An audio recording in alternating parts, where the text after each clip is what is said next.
Bonjour ou bonsoir ou bon après-midi selon le coin du monde où vous vous trouvez. Bonjour à vous qui nous suivez à partir des États-Unis d'Amérique, du Canada et ailleurs sur le continent américain. Bonjour en Europe, en Asie et en Océanie. Bonjour à vous qui êtes dans la région de Grand Lac.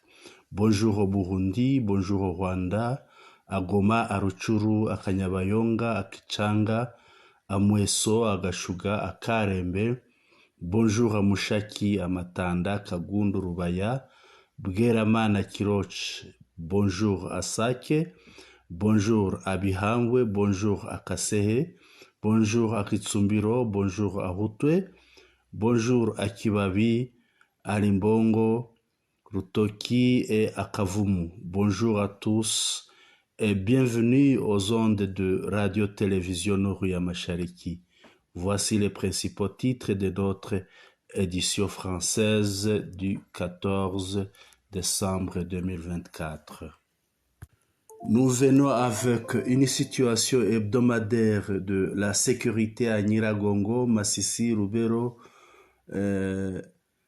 Nous vous parlerons aussi de la controverse entre MONUSCO et Amnesty International. Développement des titres. En la matinée du 11 décembre 2024, des éléments de l'unité commando de l'ARCM 23, communément connu sous le nom de Sarambwe Boys, ont silencieusement attaqué les positions des FDLR à Nyiragongo dans la forêt de Virunga. C'est à Rutoki où se passe l'opération.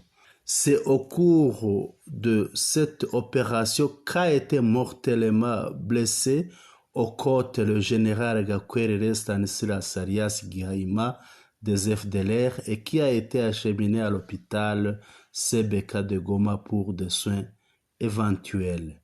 Une balle aurait atteint son poumon. Au cours de cette même opération ont été tués 8 éléments FDLR, dont 4 officiers.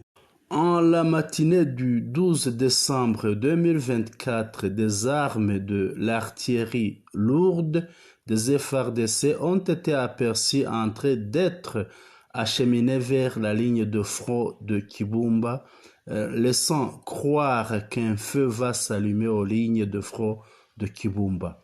Des sources sur place précisent que des FARDC aux lignes de front à Kibumba venaient de crier au secours, pensant que la RCM 23 va les attaquer, et pourtant pas. C'est pourquoi ces armes ont été vues rentrer à Goma. Masisi. En la date du 13 décembre 2024, la RCM 23 a libéré les entités d'Empokwe, Bukuba et Mutuza, faisant ainsi fuir les FARDC, les forces du Burundi, les Wazalendo, vers Gatoyi, c'est un territoire de Masisi. L'on constate des préparatifs de guerre partout aux lignes de front, que ce soit en territoire de Masisi ou de Lubero.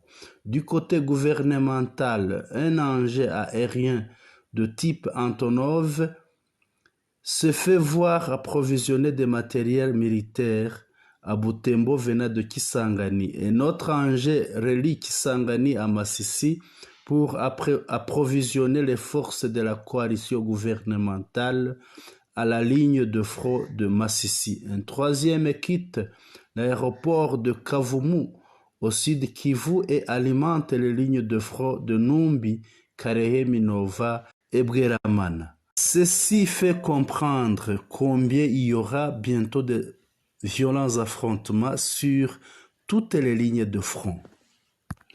Territoire de Lubero. La RCM 23 vient de boucler la colline de Kitobindo où se trouvent 300 éléments FARDC qui sont sous le commandement du colonel Gakuru Innocent, un officier FDLR. Ces 300 éléments FARDC restent sans aucun renfort, car le renfort en hommes qui leur venait en cette date du 12 décembre 2024 est tombé sous une embuscade de la RCM 23 en perdant 25-2 et le reste n'a fait que fuir. un convoi de 2 Land Cruiser et un véhicule transportant l'arme lourde de type BM-21 venant d'Alimbongo, passa par Bingi pour se rendre près de Kassé, a été tendu une embuscade par des forces de l'ARC M23 en la date du 12 décembre 2024. Un des Land Cruiser a été brûlé et un autre et l'arme lourde BM-21 ont été récupérés par l'ARC M23. Ce sera un deuxième BM-21 de FARDC récupéré par l'ARC M23.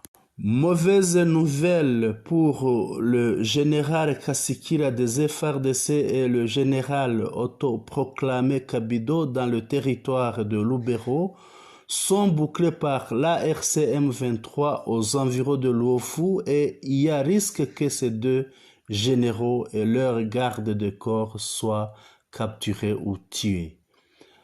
En la date du 13 décembre 2024, le colonel Ndayambaje des FDLR qui commandait des FARDC au Zalendo à Luofu a été mortellement blessé et a été vite dépêché à Butembo pour des soins. En la même date du 13 décembre 2024, le colonel Augustin Kalwahali des FARDC et frère au député honorable Sylvain Kalwahali est tombé à la ligne de front de Lubero. Contradiction MONUSCO-Amnesty International.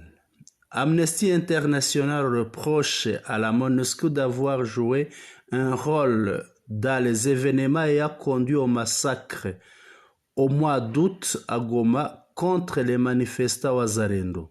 Pour sa part, la MONUSCO rejette ces accusations affirmant avoir travaillé conformément à son mandat de protection des civils. Selon Jean Maubert Senga, chercheur en République démocratique du Congo à Amnesty International, la demande faite par la chef de la MONUSCO à Goma à l'ex-gouverneur Constant Ndima d'interdire la manifestation est allée au-delà des prérogatives de la mission onusienne en République démocratique du Congo. Auditeurs, auditrices de Radio-Télévision Nourya Mashariki, nous voici à la fin de notre édition en langue française de ce 14 décembre 2024. Nous vous remercions pour votre aimable attention. Les nouveaux, n'oubliez pas de presser sur subscribe qui se fait une fois pour toutes. Pressez sur like qui se fait une fois pour toute émission. Partagez aussi notre édition à vos connaissances et faites-nous vos commentaires. Bonne journée, vous étiez avec Senhama.